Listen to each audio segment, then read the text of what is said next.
The wind begins as a whisper, thin, curious, almost intimate, before swelling into a roar that feels alive. Snow whirls across the slope like ash, erasing footprints faster than they form. In that frozen cathedral of the Ural Mountains, the silence between gusts is so complete it becomes a sound of its own, an ancient breath exhaled by stone and ice. Imagine the scene. A torn tent slumped against the white, its edges fluttering like the pages of a burning book. No predators, no avalanche debris, no tracks except those of 9 humans, bare feet, socks, fragments of reason scattered across the slope. Each step leads downhill into the forest, a trembling line written across oblivion. What force drives skilled, disciplined hikers to flee into sub-zero night without boots, coats, or sanity? What whisper in the dark convinces 9 rational minds to embrace certain death? This is the Dyatlov Pass incident, one of the coldest mysteries the world has ever known. 9 explorers vanished into the snow in 1959. When they were found, it was not only their bodies that were frozen, it was the truth itself. If unsolved mysteries ignite your curiosity, don't just watch, investigate, like, follow, and share your theory below. Perhaps the answer has been waiting for a fresh mind, yours to see the pattern buried beneath the frost.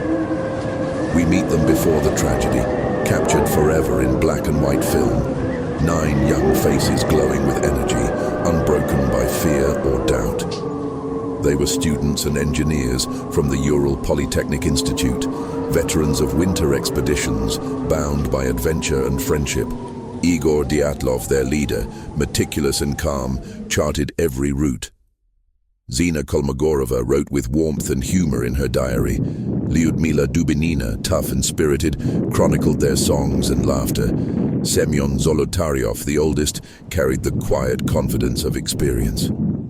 On January 27, 1959, they left civilization behind, heading toward Ototen Mountain. Its name in the Munsi tongue meaning, "don't go there." The journey began with laughter, shared bread, frost-bitten jokes, and frozen smiles. Their last known photo shows them laughing as they pitched the tent on the slope of Kholat Shakal, Mountain of the Dead. The irony would soon harden into legend. Night fell. A storm brewed, the wind rising with unseen intent. Inside the tent, they cooked, sang, and wrote one final diary entry. "The snowstorm is strong. We are cold. We can't leave the tent." No one could have guessed that these would be their last recorded words. Outside, the temperature dropped below 40°C. Inside, warmth flickered against the canvas. And somewhere between the heartbeat of the fire and the howl of the wind, something changed. A sound, a shift, an instinct. The line between safety and panic thinned until it vanished altogether. Weeks later, when the alarm finally reached authorities and volunteer rescue parties, the mountains answered with their usual indifference. Searchers fanned out over the white immensity, a handful of dark motes swallowed by weather, their shouts gnawed thin by wind. They moved in grid patterns, probing with ski poles, reading the snow's surface like braille. On February 26th, they found it. The tent, half collapsed, its canvas scabbed with ice, pitched on the exposed shoulder of Kholat Shakal rather than the safer forested hollow below. A strange choice from a cautious leader, unless conditions had trapped them there. The zipper was closed, yet slashes scarred the fabric from the inside out, as though panic had required a new door. Boots lined the entrance like obedient soldiers waiting for orders that never came. Bowls of food sat fossilized mid-meal. A camera dangled from a strap. A stove lay unlit. The first prints leading from the tent were almost calm. Measured steps in socks or bare feet. No signs of a stampede. No predator tracks shadowing them. Then the trail thinned, split, and faded into the snowfield, as if fear had pulled the group apart like threads unraveling from a seam. The searchers followed the footprints toward the dark smudge of a tree line, that single promise of shelter in a landscape designed to erase hope. Beneath their skis, the mountain whispered the same syllable over and over. Cold. The sky lowered like a lid. Radios crackled. Somewhere ahead, a cedar the size of a bell tower waited with its own story carved into bark and branch. Whatever happened that night had momentum. You could feel it even then, a current tugging all evidence downhill toward a single, inevitable point where warmth had briefly fought back and lost. At the edge of the forest stood the cedar, bark flayed and polished by frantic hands. Beneath it, two bodies lay side by side near the fragile circle of a failed fire, Yuri Doroshenko and Yuri Krivonishenko, stripped by the cold and perhaps by their friends after death, down to underwear. Their skin had the granular marble of exposure, their fingers were ruined, nails torn, flesh abraded where they had clawed upward, as though height itself could manufacture heat. Charred branches told a short story: ignition, struggle, smothering wind. Above, 5 meters up, limbs were snapped. Someone had climbed in desperation, scouting for the tent's silhouette or scavenging dry twigs. From the cedar to the slope, searchers swept and found a frozen procession. 3 more bodies at intervals, as if the mountain had set markers in ice. Rustam Slobodin lay first, face down, skull bearing a subtle fracture that might have come from a fall, or from something harder. Farther up, Zina Kolmogorova curled as if mid-crawl, every muscle narrative of effort, chin angled toward where safety should have been. Closest to the tent, Igor Dyatlov rested on his back, arms extended, not pleading but reaching, a gesture suspended between command and surrender. None of them had the clothing you would expect of veterans in such cold. What garments remained were mismatched, layered in haste. In pockets, a square of chocolate, a pencil, a few coins, a half-burned piece of cloth that once was hope. Radios reported coordinates, flags marked the sites. Snow drifted in with bureaucratic patience to edit the scene. Nightly, the searchers huddled over maps and theories that dissolved under frost. Why walk, not run? Why split? Why cut the tent instead of unzipping it? The cedar gave only the same answer the wind gave, because there was no time. Somewhere deeper, under a ceiling of hard snow, the rest of the truth waited, held in a cold grip that would not loosen until spring forced the mountain to open its hand. Spring crept in reluctantly, its warmth the gentlest of intrusions. When the snow began to soften and drain, the rescuers returned to the ravine beneath the cedar, drawn by a faint depression in the surface and the intuition that something lay below. Beneath nearly 4 meters of compacted snow, they found what the mountain had hidden too well: the final 4. They were arranged as if sheltering, their bodies tangled in an improvised snow cave. These were Lyudmila Dubinina, Semyon Zolotaryov, Alexander Kolevatov, and Nikolai Thibaut Brignol. Unlike the others, they were dressed more warmly. Coats, boots, layers that once belonged to their fallen companions, suggesting that survival had briefly become practical before it became impossible. But the injuries told a more brutal truth. Thibaut Brignol's skull was shattered. Dubinina's chest was crushed inward, ribs splintered like driftwood, tongue gone. Zolotaryov's ribcage was broken as if by impact, though no external bruises marked him. The autopsy reports read like contradictions: violence without visible violence. Traces of radiation were noted on fragments of clothing. Investigators puzzled over burns on fabric, over a watch frozen forever at 8:45. And still, no evidence of other footprints, no claw marks, no sign of struggle or avalanche compression. These were wounds that whispered but refused to explain. The state pathologist's notes trailed into ellipses. His signature trembled. Afterward, one of the rescuers said that when they dug the bodies out, he felt as though he was intruding upon a scene staged for no human eyes, as if the dead had composed themselves deliberately, frozen mid-ritual. The snow fell again that night, covering the ravine's mouth. and the mountain resumed its old rhythm: wind, ice, and silence. By May, the case had swollen into a national puzzle the authorities could no longer contain quietly. Photographs from the scene leaked through rumor and whispered accounts. Families were told little, only that their children had perished due to an unknown compelling natural force. The phrasing was Soviet perfection, precise, absolute, and utterly meaningless. Behind closed doors, the investigation took on the cadence of ritual. Military men with medals examined weather charts. Civilian investigators leafed through diaries and negatives. Pathologists passed magnifying lenses over skin too brittle to reveal anything new. On paper, it was methodical. In reality, it was panic disguised as procedure. Every possibility raised more questions. Avalanche. The tent was still partly standing. Hypothermia. The trauma was too severe. Attack. No signs of another party. Radiation. Yes, but inconsistent and untraceable. By late May, the official report was sealed, stamped, and archived. The Soviet Union moved on, satisfied with the language of closure. But whispers survived in dorm rooms and military canteens.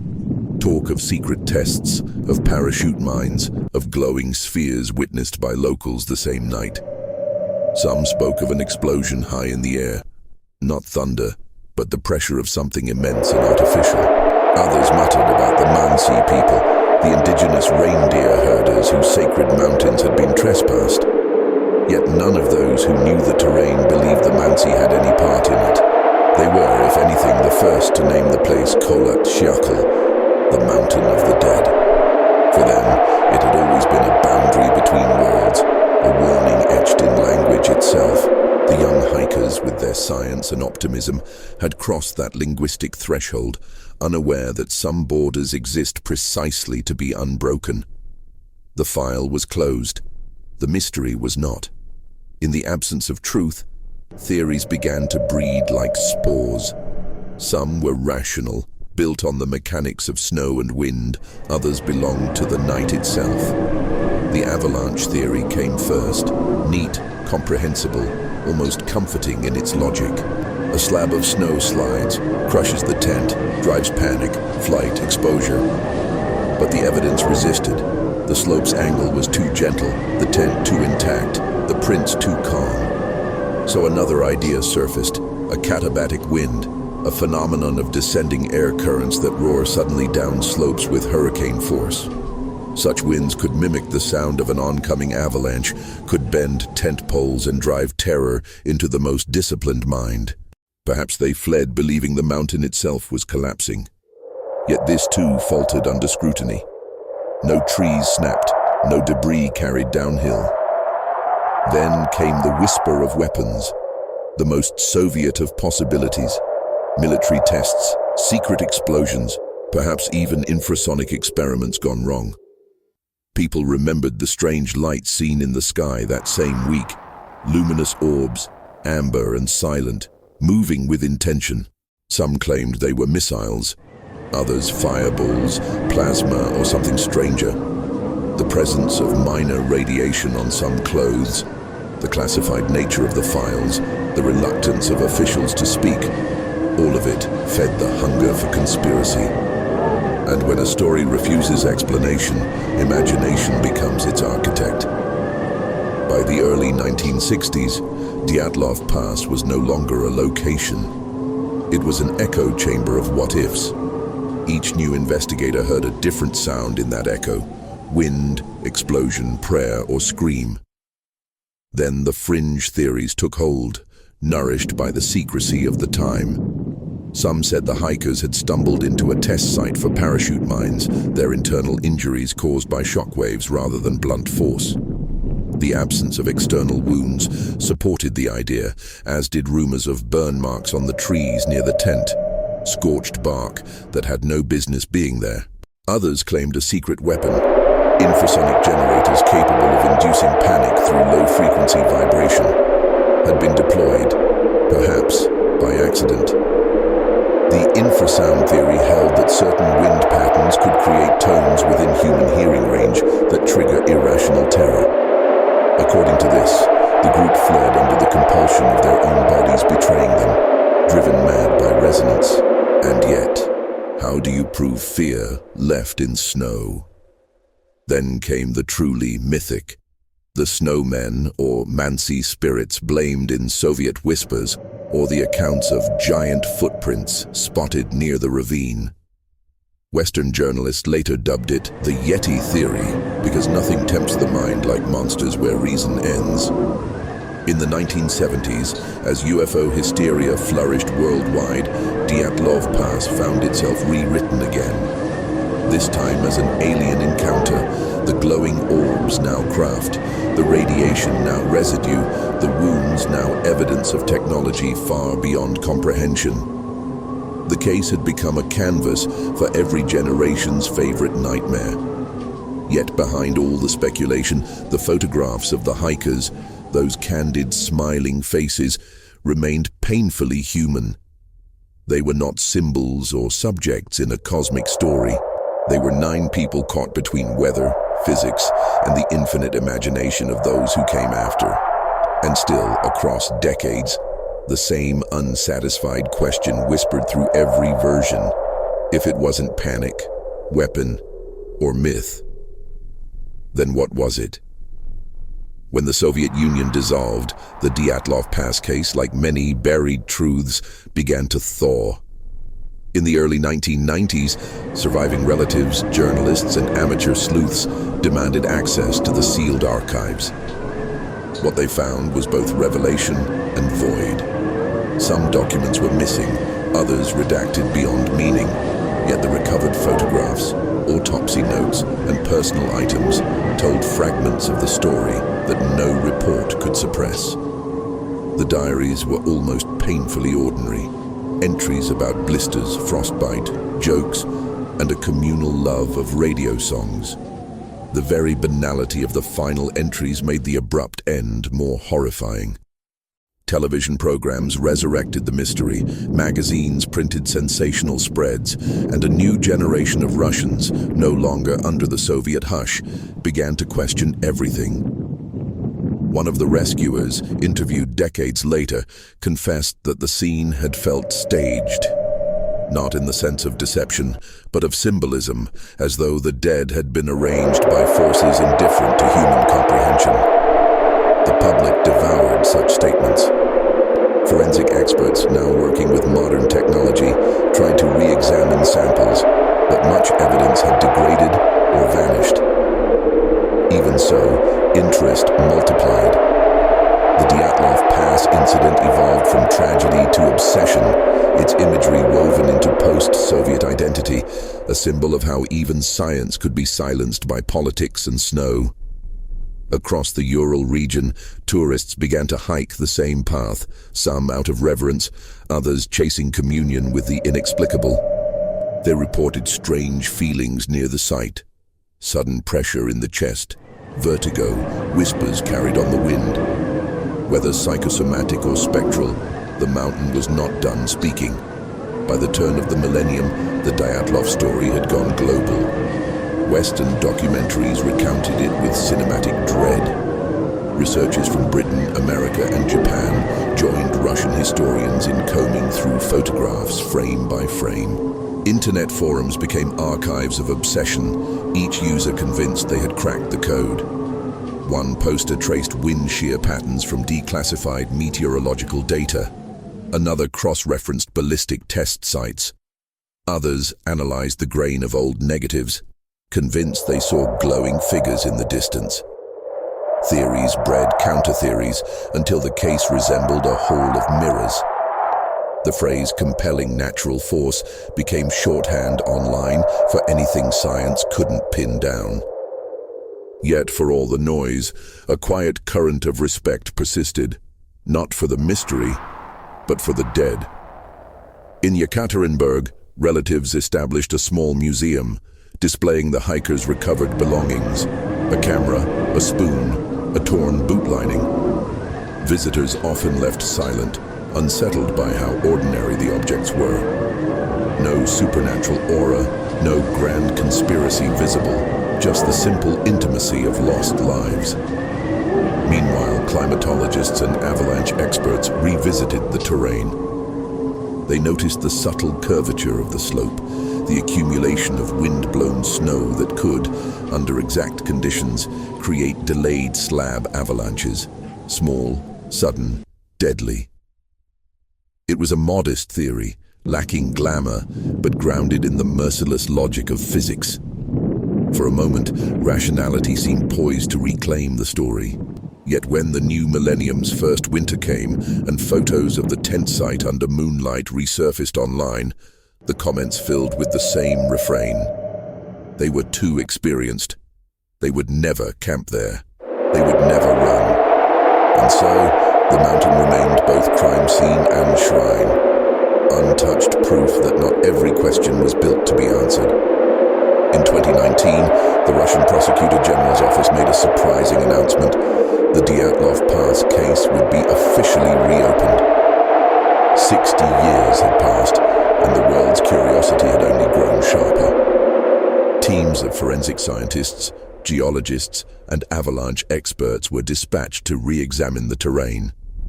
Helicopters circled above Kholat Syakhl. Drones mapped the slope in laser detail. Yet the scope of the investigation was narrow by design. Only natural causes were to be considered. Paranormal and criminal possibilities were dismissed from the start, as though the truth could be controlled by language. When the findings were published in 2020, they pointed firmly to a slab avalanche. This, investigators claimed, was a rare and localized event, a plate of compacted snow that detached silently hours after the hikers had cut into the slope for their tent. The delayed release of that slab could have struck part of the tent, injuring those inside and triggering a chain of rational decisions that turned fatal. Cutting through canvas, fleeing downhill, succumbing to exposure. The phrase rational panic entered scientific vocabulary, describing a moment when instinct outpaces reason. For the first time, the official narrative sounded almost human. But to those who had devoted decades to the mystery, it felt like bureaucracy wearing a scientist's coat. The report answered the how, but not the why, closing the file while leaving the heart of the enigma intact. A year later, in 2021, new life was breathed into the Avalanche model from an unexpected source, animation software. Two scientists from ETH Zurich and EPFL in Switzerland, Johann Gaume and Alexander Puzrin, used advanced snow mechanics algorithms developed for Disney's Frozen to simulate the incident with unprecedented precision. Their computer models demonstrated that even a small slab on a slope as shallow as 23 degrees could unleash enough localized pressure to break ribs and skulls if the hikers were lying flat inside the tent. The snow would have left minimal surface traces once settled, explaining the absence of classic avalanche debris. It was elegant science, unsettling in its simplicity. The same software that made snow dance for children's cinema was now reconstructing death in the Urals. Yet even as the model spread across headlines, dissent remained. Meteorologists pointed out that the snow density required for such a slab was rare for that region. Survivors of similar expeditions swore they'd never experienced conditions so unstable. Others clung to the psychological void. If they'd survived the initial impact, why walk calmly away from warmth instead of digging their way back? The ETH study might have solved physics, but not fear, because the Dyatlov Pass mystery was never just about snow. It was about the moment when human logic fractures, when cold seeps into the mind and turns thought to ice. The mountain was still winning. Every explanation felt like another layer of frost sealing over the truth rather than melting it. Try to imagine the inside of that tent at the moment everything changed. The wind outside is a living thing. It moans, it claws, it vibrates against the fabric like something searching for entry. The snow shifts under your body with the slow pulse of a buried animal. Someone hears a crack, subtle, ambiguous, the sound of snow yielding or fabric tearing. Another feels the slope tremble. Maybe a small slab collapses beside them, blocking the exit, pressing against a leg or chest. Panic ripples through the group, but it's disciplined panic. These are people trained for survival. Dyatlov orders them to cut through the side wall. The knife moves quickly, decisive. They step into the dark, into the kind of cold that steals thought. At first, the plan is to reach the trees below, build a fire, wait for the storm to pass, and return once the slope stabilizes. But as they descend, disorientation takes over. The storm erases landmarks. The tent disappears behind the white curtain. Visibility drops to nothing. Sound becomes confusion. Your own heartbeat louder than your voice. Even the smartest mind can shrink under that kind of isolation. In the Urals, 40 degrees means that skin freezes in minutes and decisions freeze faster. When they reach the forest edge, the adrenaline ebbs and realization hits. They are lost. That's when survival becomes improvisation. They gather branches, strike matches with trembling hands. Somewhere above, the slope looms invisible, indifferent. Maybe they hear a second crack. Maybe that's when hope dies. Around the flickering campfire beneath the cedar, the night rearranges itself into dread. Two men, Doroshenko and Krivonishenko, feed branches into the flames, their bare fingers blistering, unaware they are burning themselves for a little more light. The fire sputters. Sparks rise like ghosts and vanish into black. Some of the group begin to climb the tree, breaking branches for kindling, scanning the white void above for the faint outline of their tent. Others huddle close, whispering plans. They must retrieve their gear. They must go back. The snow falls heavier now, suffocating sound. Dyatlov, Kolmogorova, and Slobodin decide to return uphill, tracing their own fading footprints. They move slowly, half blind, half frozen. One collapses, the others push forward until the cold becomes a wall too thick to breach. Beneath the cedar, the remaining survivors, Zolotaryov, Dubinina, Thibaut Brignol, and Kolevatov, decide to dig into the ravine, a desperate attempt to trap warmth under snow. They succeed only in entombing themselves. Snow caves can save lives. They can also collapse without warning. When rescuers later uncover them, it looks almost peaceful. Four bodies arranged as though asleep, the snow around them tinged faintly blue. But in those final hours, the forest would have been a chorus of breaking branches and whispered names, the sound of human warmth disintegrating. There is a peculiar silence that comes with extreme cold. It isn't the absence of noise, but the muting of existence itself. If the mountain wanted worship, this was its hymn, the long hush after breath stops. When the rescuers reached the scene weeks later, they entered a place where the world had stopped.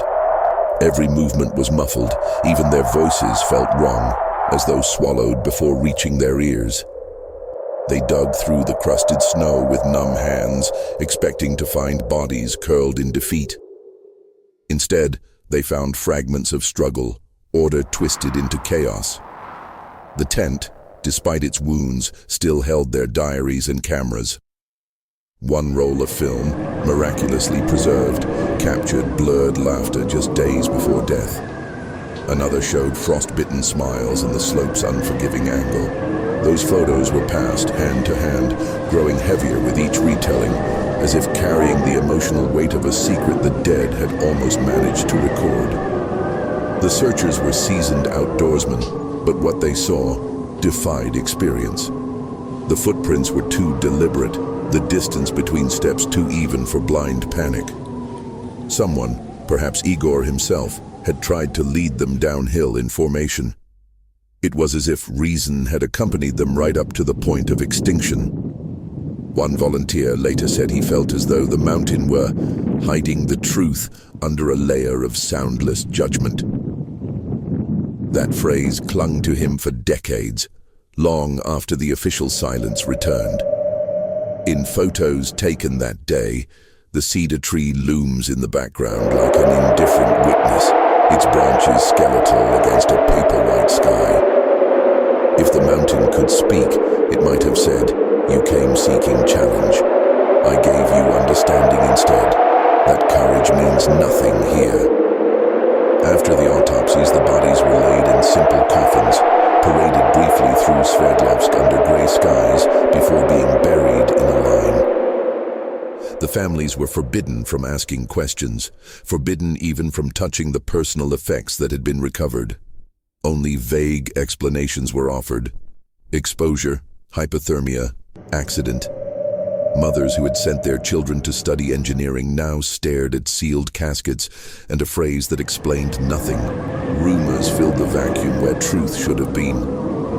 At night, people whispered that the coffins had been weighted differently, that one body glowed faintly under lamplight, that soldiers had arrived first and altered the scene before rescuers were allowed up. In the Soviet Union, silence often hid incompetence, but it could also hide horror. A few journalists attempted to investigate. Their articles disappeared. One father wrote directly to Moscow, demanding clarity, and received a single-page reply thanking him for his patriotism. Yet grief has a persistence bureaucracy cannot smother. Every year thereafter, small gatherings formed at the cemetery, candles shivering in the wind. Strangers stood among the families asking quiet questions, offering theories as if stories could function as balm. The Dyatlov mystery became folklore before it became history, a tale whispered over vodka and firelight, its details reshaped with every retelling. The official line faded, replaced by human imagination. In those retellings, the 9 hikers were no longer victims but explorers of something metaphysical, the thin place between reason and myth. It was easier to believe in cosmic terror than in random chance, because chance, after all, offers no meaning, and humans cannot live without meaning, even if they must invent it in the snow. By the 1970s, the Dyatlov Pass incident had slipped its Soviet context and begun mutating into legend. Western journalists, hungry for Cold War enigmas, framed it as proof of hidden laboratories, secret weapons, or extraterrestrial meddling. Tabloids printed grainy images of the tent and added shapes to the snow, blurred silhouettes, phantom machinery. Radio shows in Britain and the US spoke of the Ural massacre, conjuring narratives of soldiers silencing witnesses. In this retelling, the hikers weren't unlucky explorers, but victims of government horror. Yet, paradoxically, this exaggeration breathed new life into the truth. People began demanding access to genuine evidence, to the original files. Over time, the Dyatlov case turned into a cultural mirror. Each society saw in it what it feared most. For the West, Soviet secrecy. For Russians, nature's quiet cruelty. Meanwhile, the site itself changed. The mountain's coordinates circulated among adventure clubs. Expeditions retraced the route. Some brought compasses that spun uselessly near the pass, claiming magnetic anomalies. Others reported nothing but wind and solitude. Still, even the rational ones admitted that the air there felt charged. Theories began to multiply faster than snowflakes. UFOs, sound experiments, government testing, Yeti attacks, even time warps. The name Dyatlov became shorthand for the unresolvable, a ghost story password uttered by anyone who'd ever stared at a frozen photograph and felt logic shiver. In the 1990s, as Russia's archives opened and censorship loosened, the Dyatlov files resurfaced at last. Historians and journalists pored over the brittle pages like priests decoding prophecy. They found no classified test reports, no cover-up orders, just contradictions, missing data, and a tone of bureaucratic fatigue. Yet even this absence of conspiracy became its own mystery.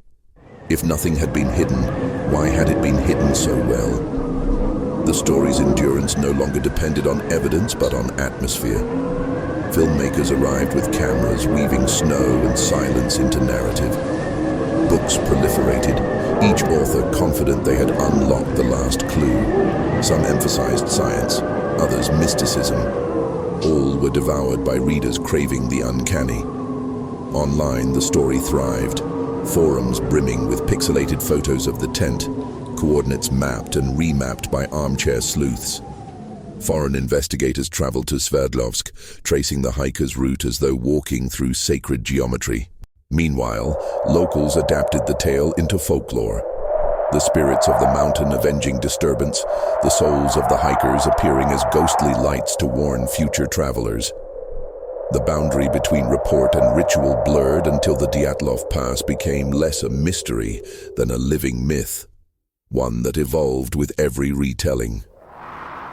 In every culture, there are stories that resist resolution, not because the facts are absent, but because certainty would kill the awe. Dyatlov's tragedy, trapped forever between science and superstition, had become one such story, a riddle that kept its audience alive by refusing to die.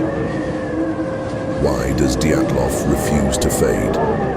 Perhaps because it sits precisely at the intersection of fear and fascination, a story that promises meaning, yet denies it every time you draw closer. Psychologists studying mass panic often cite the incident as a case study in collective decision-making under extreme stress.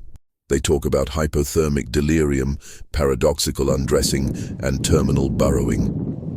The strange, counterintuitive behaviors of the freezing mind. Yet even these clinical terms sound like poetry when laid against the raw scene on that slope. Each footprint, each torn stitch of the tent seems to pulse with intent. The Dyatlov hikers become mirrors of ourselves, the moment when intellect collapses under primal instinct. They remind us that civilization is fragile, that knowledge cannot always outthink chaos. For Russians, the story evolved into a parable about ambition and defiance. Students who sought to conquer the wilderness and were devoured by it. For outsiders, it became a philosophical koan. Can a mystery survive its own solution?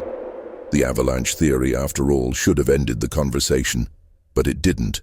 Instead, it fueled a subtler fascination, not with what killed them, but with how we respond when the universe stops making sense. The Dyatlov Pass isn't just geography, it's a psychological landscape, a white void where logic echoes and returns as myth. At its heart, the Dyatlov Pass mystery endures because it feels almost literary, as if written by nature to remind humanity of its limits. The hikers were archetypes, the meticulous leader, the dreamer, the skeptic, the loyal friends. Their photographs form a tragic cast, each frame a foreshadowing. The diary entries are dialogue, the tent a stage, the storm, the antagonist. When the curtain falls, the audience, us, remains seated, unsatisfied, replaying every act for clues. That is the power of a perfect mystery. It transforms ordinary death into ritual. Even skeptics admit to feeling something when reading the last lines of the diaries or seeing the final photograph, a face half lit by firelight, smiling into eternity. Art thrives on ambiguity, and Dyatlov is art carved by disaster. Every theory, avalanche, weapon, hysteria, UFO, becomes a genre version of the same play. The truth might be simple, but simplicity cannot compete with the elegance of uncertainty. In an age when every secret is Googleable, Dyatlov is one of the last real unknowns, a relic of mystery untouched by modern resolution. Perhaps we need it, the reminder that not all puzzles yield to data, that mystery itself can be sacred. The 9 who died on Kholat Shakhl may never have imagined that their final journey would become immortal. But in the cold theater of those mountains, their story continues to perform itself, again and again, under the indifferent gaze of the stars. What Dyatlov exposes most brutally is our illusion of control. Humanity has always treated nature as a frontier to be conquered, a challenge to intellect and endurance. The 9 hikers represented the best of that spirit. Young, educated, disciplined, armed with compasses, charts, and courage. Yet the mountain reminded them, and us, that the elements do not negotiate. Kholat was not malicious. It was simply there, as it had been long before human maps gave it a name. The hikers met not a villain, but indifference. And it is this indifference that unsettles us more than any monster or conspiracy. When we read about them, we're not horrified by an avalanche or a secret weapon. We're horrified by randomness, by the idea that the universe is vast enough to erase meaning without effort. The Dyatlov Pass tragedy becomes a meditation on scale. 9 bodies against eternity. Their bright intentions snuffed out by cold air moving across rock. Yet within that indifference lies something strangely sacred. The hikers' journals, their laughter caught on film, their meticulous plans. These are gestures of faith, proof that humans will always try to make order in chaos. Even at 40 below, we write, we sing, we take pictures. The mountain may have won, but humanity answered back with memory. And perhaps that's why even now the story feels unfinished, because every retelling is another act of defiance against forgetting. There's a peculiar duality in every retelling of Dyatlov. Terror and reverence, disbelief and awe. The same mountains that killed those 9 are still climbed every year by people seeking connection, not to death, but to understanding. Some go as skeptics, armed with GPS trackers and GoPros, determined to prove the avalanche theory once and for all. Others go as pilgrims, lighting candles in the snow, whispering names as if summoning spirits. Both groups emerge changed. The silence up there isn't absence. It's density, sound compressed by distance and ice. Many claim to feel watched, not by ghosts, but by memory itself. One climber described the air as heavy with unfinished sentences. Perhaps what they feel is the residue of questions too stubborn to die. To stand on Kholat is to realize how fragile the border is between myth and landscape. Every gust of wind could be the breath of the past. Every creak of snow, an echo. And yet, even amid all the darkness, there's beauty. The Dyatlov Pass story, stripped of sensationalism, is also about loyalty, about 9 people who stayed together until the end. In an age of cynicism, that might be its most haunting quality. They faced the unthinkable not as 9 strangers, but as one small, determined constellation of courage against an infinite sky. By the 21st century, the Dyatlov Pass had transcended its geography entirely. It became a symbol woven into literature, cinema, and art. Filmmakers found in it a ready-made narrative, youth, mystery, nature, and silence, all the ingredients of tragedy. Russian documentaries layered archival footage with haunting scores, while Western thrillers fictionalized the case into horror tales that replaced science with superstition. Books multiplied. Dead Mountain, The Dyatlov Pass Mystery 1079, each author claiming proximity to truth, each adding new textures to the myth.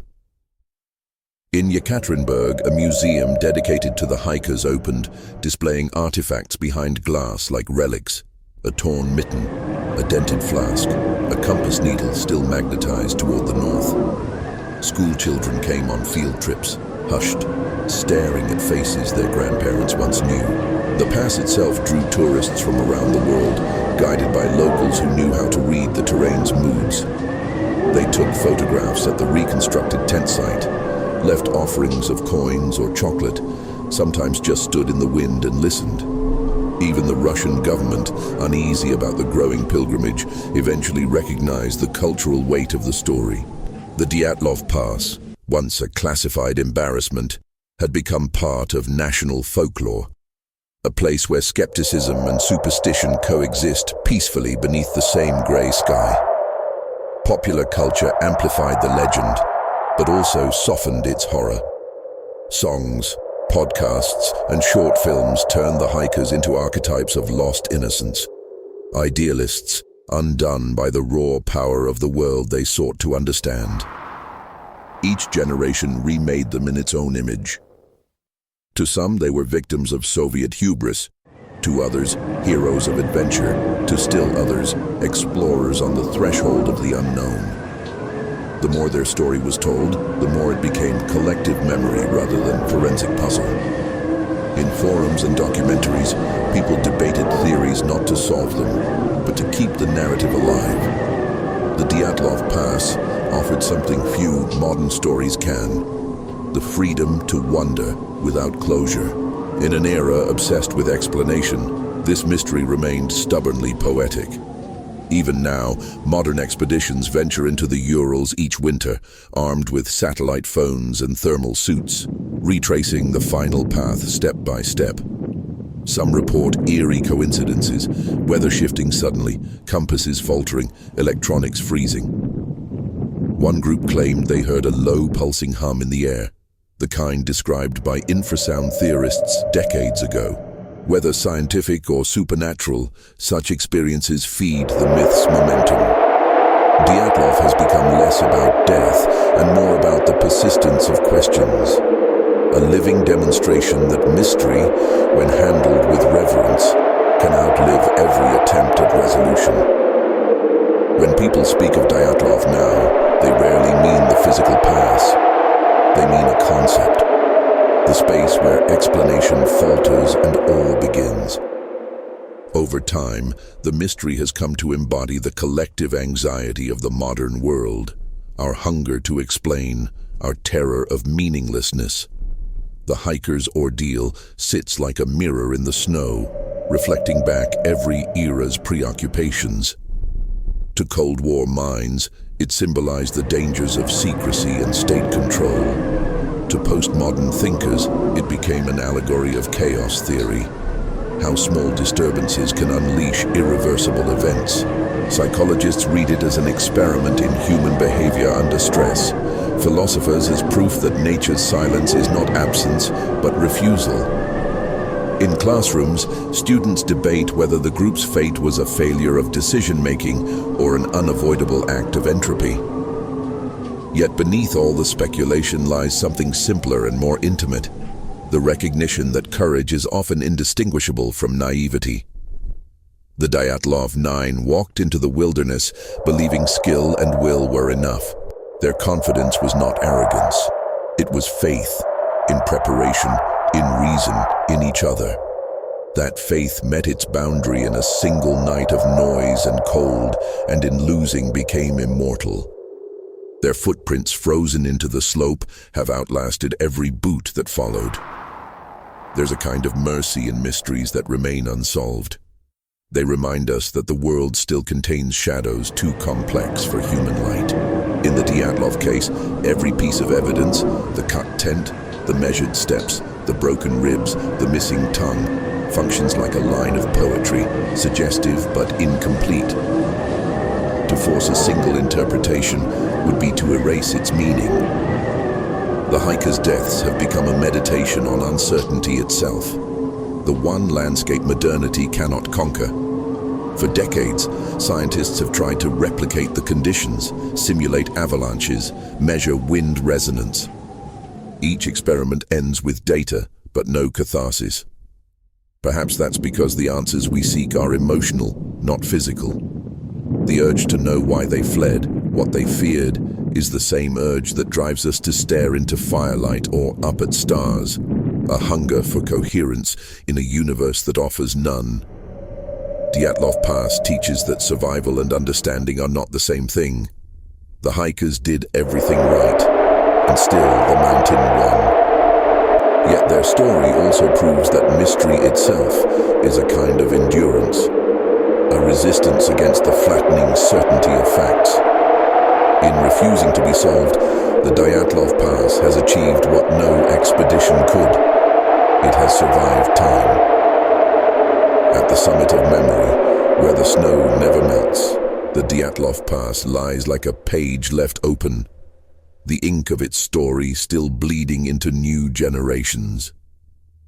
Each year, hikers leave offerings, Coins, patches, handwritten notes folded into the snow.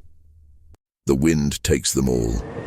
It's a small act of communication between the living and the unknowable. Locals say the mountain listens. They mean that sound behaves strangely there.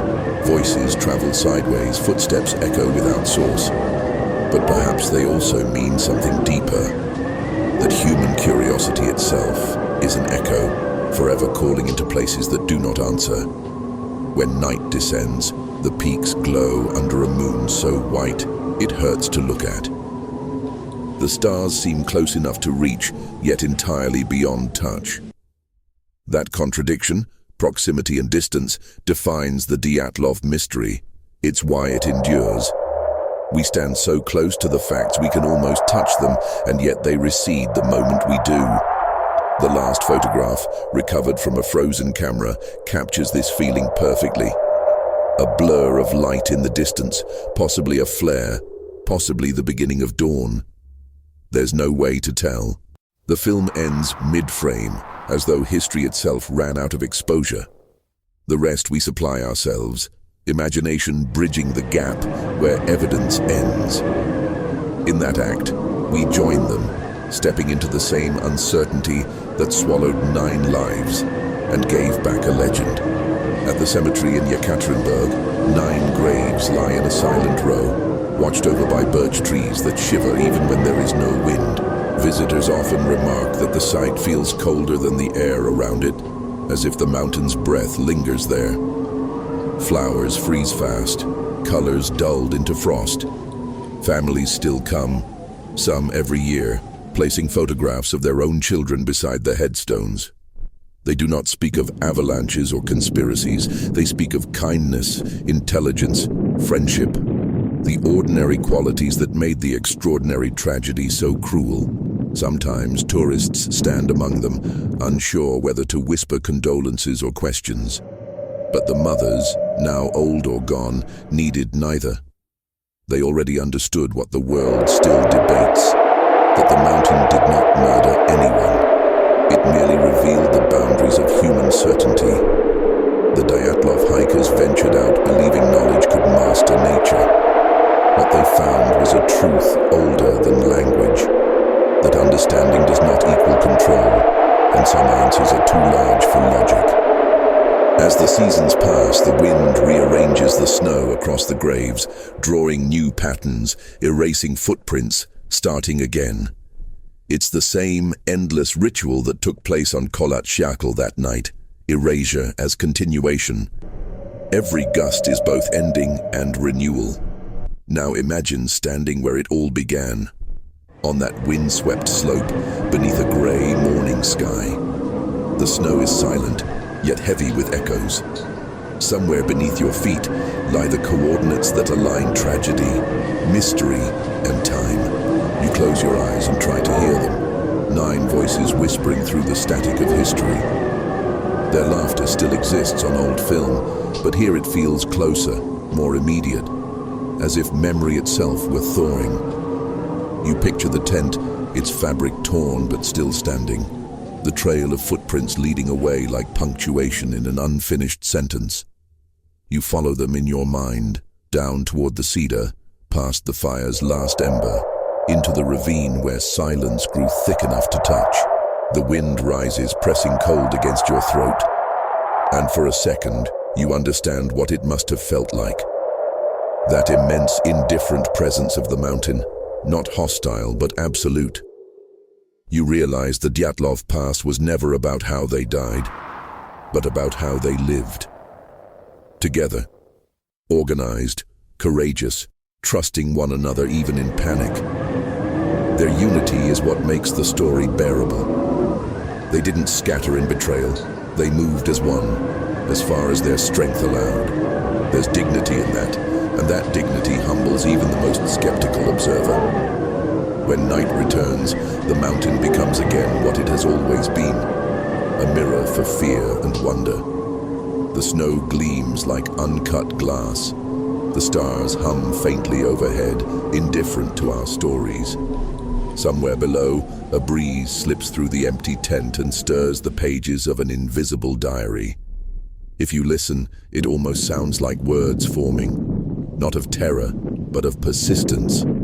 Every retelling, every theory, every breath spent on this mystery is an extension of theirs. The Dyatlov Pass incident endures because it forces us to confront the limits of comprehension while admiring the courage of those who dared to test them.